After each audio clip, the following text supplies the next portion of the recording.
For 30 straight days, one line came out of Washington, and it never changed. Canada needs America more than America needs Canada. The deal matters more to them than it does to us. I don't care if a deal ever gets signed. That was the message, repeated on camera, repeated online, repeated to reporters standing outside the White House for an entire month. And then, with less than 2 hours left before a 50% tariff was set to hit $20 billion worth of Canadian goods, the President of the United States posted a message announcing a pause. He attached a picture of himself pulling a dead pipeline out of the ground, and the next morning he told reporters that Canada had called and given Washington exactly what it needed. Somewhere between the threat and the deadline, without firing back with a single tariff of its own, without a loud press conference, without ever matching Washington's aggressive tone, Canada ended up in the stronger position at the exact moment it mattered most. That reversal did not happen by accident. And understanding exactly how it happened tells you almost everything about where this relationship actually stands going forward. To understand how Canada pulled this off, you have to go back to the exact moment this standoff began. Because the plan that worked in the end was built from day one, not put together in a panic during the final hours. On July the 20th, 2026, President Trump signed 3 separate proclamations, and every single one of them leaned on Section 338 of the Tariff Act of 1930. This is a law so old and so rarely touched that no American president had used it to impose tariffs since 1949. Nearly 80 years sitting untouched, and suddenly it became the main weapon in a modern trade fight. The proclamations placed an extra 50% charge on Canadian alcohol, dairy products, and cars, along with a long list of smaller items buried in the fine print, things like cement, plywood, furniture, wine, and even hockey sticks. Officials in Washington put the total value of goods affected at close to $20 billion a year, spread across 554 separate tariff categories. And here is the part that made this especially painful for Canadian businesses. These tariffs were built to ignore the existing trade agreement between the two countries completely. That means Canadian products that followed every single rule under that agreement still got hit with the full 50% charge anyway. The moment Trump signed those papers, a clock started ticking. 30 days, no flexibility stated anywhere, and the tariffs were set to kick in at 1 minute past midnight on August 19th. Now, why pull a law out of storage that hasn't been used in almost 80 years? That question matters more than it might seem at first. Section 338 was written back when trade law worked very differently, before modern agreements and modern review processes existed. It was designed to give a president a fast, simple way to respond to unfair treatment from another country. No lengthy investigation required, no built-in waiting period, no committee review standing in the way. Just a signature, and the tariffs take effect. Legal experts who study trade law immediately pointed out something important after those proclamations were signed. Since the 1930s, 2 much newer and more detailed trade laws were passed: the Trade Expansion Act of 1962 and the Trade Act of 1974. And both of those laws were built specifically to replace outdated tools like Section 338 with a more careful, more structured process. In other words, many trade lawyers believe this particular tool may have effectively expired decades ago, at least in spirit, even though it technically still exists on paper. That legal uncertainty didn't stop the tariffs from being announced, but it sat quietly in the background the entire time. And it is one of the reasons Canadian officials were able to hold their nerve instead of panicking the moment the deadline was set. There's another detail worth sitting with here because it explains why Washington reached for this specific law instead of a more common one. Earlier in 2026, the Supreme Court struck down a different and much more flexible tariff tool the administration had been relying on, one built around emergency economic powers. Once that option was gone, the administration needed something else, fast, and Section 338 offered exactly that: speed, simplicity, and almost no internal checks standing in the way. That is not a small legal footnote buried somewhere in a court filing. That is the entire strategic point. A weakened, more disputed legal tool was chosen specifically because it could move quickly, even though it stood on far shakier ground than the tool it replaced. And that shaky ground is exactly what would end up mattering later once the countdown clock actually reached its final hours. So 30 days, no flexibility, $20 billion on the line, a dormant law suddenly brought back to life. That was the starting point of this entire standoff, and for the next month, Washington's public message never wavered. But while all of that pressure was building loudly in public, something else was happening quietly on Canada's side, something that never made a single headline during those 30 days, and that quiet strategy is exactly where the real story begins. Here's something strange about this entire standoff. The loudest voice in the room was not the one holding the real power. For 30 days, Washington talked constantly, and Ottawa said almost nothing at all. And that silence, the kind that frustrated a lot of people watching from home, turned out to be the smartest move Canada made in this whole fight. Prime Minister Mark Carney stood in front of reporters at a meeting in Charlottetown weeks before the deadline, and someone asked him directly what Canada was planning to do in response. His answer was simple. Everything is on the table. He did not name a single specific measure. He did not threaten a matching tariff. He did not raise his voice to match Washington's tone even once. And that answer left a lot of people frustrated, including plenty of Canadians who wanted to see something louder, something that looked like real strength. But here is what almost nobody was talking about at the time. Section 338, the same law Washington used to impose these tariffs, has a built-in trap buried inside it. If Canada had announced a matching tariff in public, Washington could have pointed to that retaliation as fresh proof that Canada was treating American goods unfairly, and used that as legal justification to escalate the tariffs even further. Every loud threat Canada could have made during those 30 days would have handed Washington exactly the excuse it needed to hit harder. By staying quiet, Carney denied Washington the one thing every negotiator actually needs to plan its next move properly: real information about what the other side intends to do. That discipline did not come easily, and it did not go unnoticed at home. Trade Minister Dominic LeBlanc and Canada's lead negotiator Janice Charette made repeated trips to Washington through the first half of August, sitting down with U.S. Trade Representative Jameson Greer and Commerce Secretary Howard Lutnick. After nearly every single meeting, LeBlanc walked out and told reporters almost nothing beyond one careful line. "We're going to keep working. Our job isn't done yet." Meanwhile, back home, Conservative opposition leader Pierre Poilievre spent that same stretch hammering the government hard, sending Carney a formal letter accusing him of giving up ground again and again while getting nothing solid in return. Poilievre publicly called on Carney to show some backbone and laid out a specific list of demands: an end to tariffs on lumber, steel, and aluminum, a tariff-free deal on cars, similar to an old 1965 arrangement between the two countries, and full protection from American procurement rules that shut Canadian companies out of U.S. government contracts. Carney's office pushed back just as hard, accusing Poilievre of talking down Canada's own economy at the worst possible moment, and pointing to strong job numbers as proof that the quieter approach was actually working, not failing. So picture what was really happening here. Carney was not just negotiating with one opponent, he was negotiating with two at the same time. Washington on one side, pushing hard in public and demanding concessions behind closed doors, and his own political opposition on the other side, accusing him of weakness every single week the standoff dragged on. Managing both of those pressures at once without breaking discipline in either direction is a much harder balancing act than it looks like from the outside, and it is exactly the kind of pressure that tends to force leaders into panic moves. Carney never made one. While all of that quiet pressure played out in meeting rooms and press conferences, something else was happening at the same time, something far more visible, and it changed the entire psychological balance of this fight without anyone in Washington fully realizing it in the moment. Canada spent that same month building alternatives to the American market and doing it fast. In late July, within days of each other, Canada finalized a full free trade agreement with Ecuador and completed a major economic partnership with the United Arab Emirates, both deals cutting tariffs on the vast majority of goods traded between those countries. Canadian trade officials also reaffirmed a much bigger long-term target, doubling non-American exports to roughly $600 billion within the next decade. And to back that target up with something physical, not just a number on paper, they pointed to a $100 billion expansion already underway at Roberts Bank Port in British Columbia, a project specifically built to move Canadian goods toward markets in Asia and Europe, instead of south across the American border. None of those deals were going to replace the American market overnight. Nobody in Ottawa was pretending they could. But that was never really the point. Every new trade agreement Canada signed during that month sent a quiet message that Washington could not ignore forever, even if it never said so out loud. Time was not purely a weapon Washington controlled. Canada had its own clock running in parallel, one measuring exactly how fast it could reduce its dependence on a single trading partner, and every deal signed during that standoff was proof that clock was actually moving, not just sitting there as a bluff. That is the picture heading into the final days before the deadline.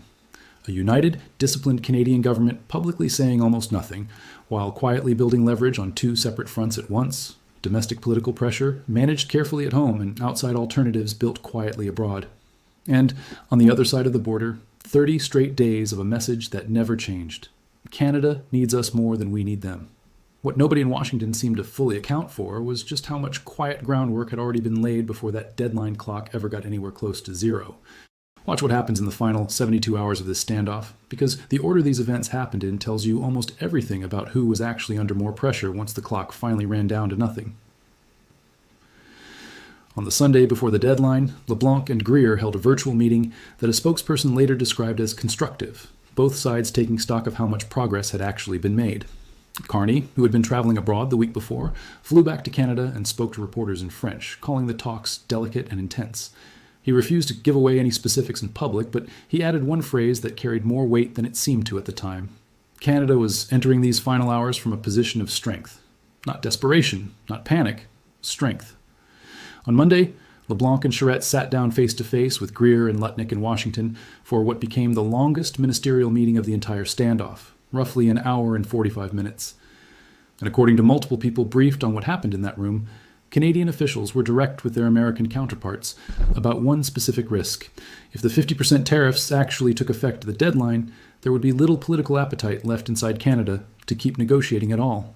That is not a threat made for television cameras. That is a private, blunt warning that actually following through on the deadline might permanently freeze the entire relationship, rather than pressure Canada into giving up more ground. And based on what happened next, that warning appears to have landed exactly the way it was meant to. Less than 2 hours before the 50% tariffs were set to kick in, Trump posted on social media that he was pausing them for 3 days based on the two countries reaching a deal pending the finalization of documents. He attached an AI-generated image of himself pulling the long-dead Keystone XL pipeline out of the ground, a project that had been buried since 2021. A formal White House order followed shortly after, officially pushing the deadline from August 19th to August 22nd, giving negotiators 3 extra days to finish the paperwork. Carney's own statement that same night sounded almost cautious by comparison. Substantial progress has been made, he said, although important work remains. The next day, in a follow-up post, Carney went slightly further, saying Canada had entered these talks with the best overall trade terms of any country negotiating with Washington, and that the emerging deal was moving toward locking in the best possible terms across Canada's most important sectors. Notice how carefully that language was chosen, confident enough to claim real progress, careful enough not to promise anything that hadn't actually been finalized in writing yet. Trump, meanwhile, told reporters touring the White House grounds that Canada had called the day before and given Washington exactly the points it needed, calling it a very fair deal for both sides, a phrase he repeated more than once that same day. He said tariffs on Canadian cars would come down, though he did not say by how much, calling it a reduction rather than a full removal. He hinted, without fully confirming, that Keystone XL itself might end up being part of whatever gets signed. Jameson Greer, standing beside LeBlanc for reporters the next day, offered a calmer version of the same message, saying both sides had cleared away some of the tension that had built up over the past year and taken a strong step forward. Now here's the detail that deserves far more attention than it got in the first wave of headlines, because it explains exactly how much room those 3 extra days actually created. At the moment that pause was announced, no signed finalized agreement existed anywhere. The U.S. Trade Representative's office only released a general outline of what the emerging deal would include: more American access to Canadian markets, some economic security measures, digital trade rules, and protections for American workers. Nothing legally binding yet. LeBlanc himself confirmed in a follow-up post that both sides were still working collaboratively toward a finalized agreement, which is simply a polite way of saying the actual documents were still being written, not already signed. That gap between the announcement and the paperwork matters enormously, because it means Canada walked away from the original deadline with 3 genuine extra days to lock in favorable details before anything became legally enforceable, days that simply would not have existed if the tariffs had gone into effect on schedule. Now compare that to the posture Washington held for the entire month leading up to it. 30 straight days of insisting there was no need for a deal, that Canada had no leverage and nowhere else to turn. And in the end, it was Washington that extended its own deadline, using language that visibly softened in just 72 hours, from "I don't care" all the way to "very fair deal for both sides." Canada avoided the 50% tariffs entirely, at least for now, without ever firing back with a kind of loud public retaliation that would have handed Washington a legal excuse to escalate even further.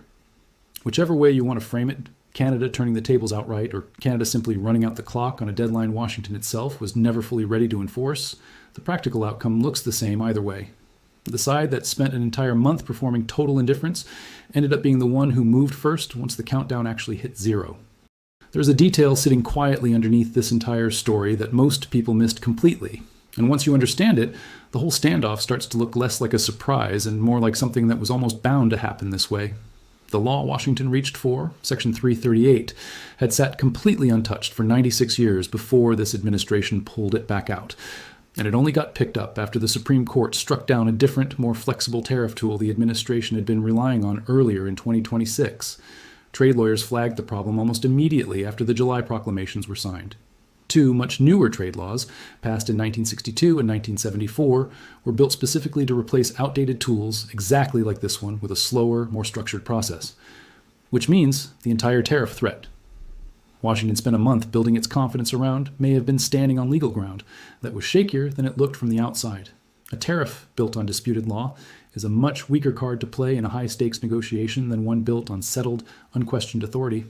And every extra week without enforcement gave that legal challenge more time to build quietly in the background, no matter how loud the public rhetoric sounded on television. And there is a strange kind of history repeating itself here too, one worth sitting with for a moment. Section 338 lives inside the exact same law as the Smoot-Hawley Tariff Act of 1930, a law so widely blamed for deepening the Great Depression that economic students still study it today as the textbook example of a retaliatory trade policy backfiring on the very country that used it. Global trade collapsed by roughly 65% in the years right after that law passed. And the American farmers it was supposed to protect ended up among its worst casualties once other countries hit back with their own tariffs. Reaching back into that same law in 2026, only to end up pausing enforcement at the very last minute rather than following through on a month of promises, is the kind of detail trade historians are going to keep coming back to for years. A law built on the idea that pressure forces the other side to give in, just demonstrated in real time how often that pressure produces exactly the opposite result, once the other side simply refuses to panic. The Keystone XL pipeline detail deserves its own honest look too, because it is both the most dramatic part of this story and the least confirmed. That pipeline was originally built to carry over 800,000 barrels of oil a day, and it has sat dead since 2021, when its permit was canceled. Trump's Post treated its revival as the big win at the center of the deal, but the White House never actually confirmed afterward whether reviving the full project was really part of the finalized agreement, and Trump himself didn't even mention it again the next morning when describing the deal to reporters. Whether that pipeline genuinely comes back as part of this deal, or whether it was mainly a dramatic image attached to a social media post, is exactly the kind of detail that only becomes clear once the real documents get published instead of described secondhand. Not everyone across Canada is reading this outcome the same way either, and that split is worth paying attention to.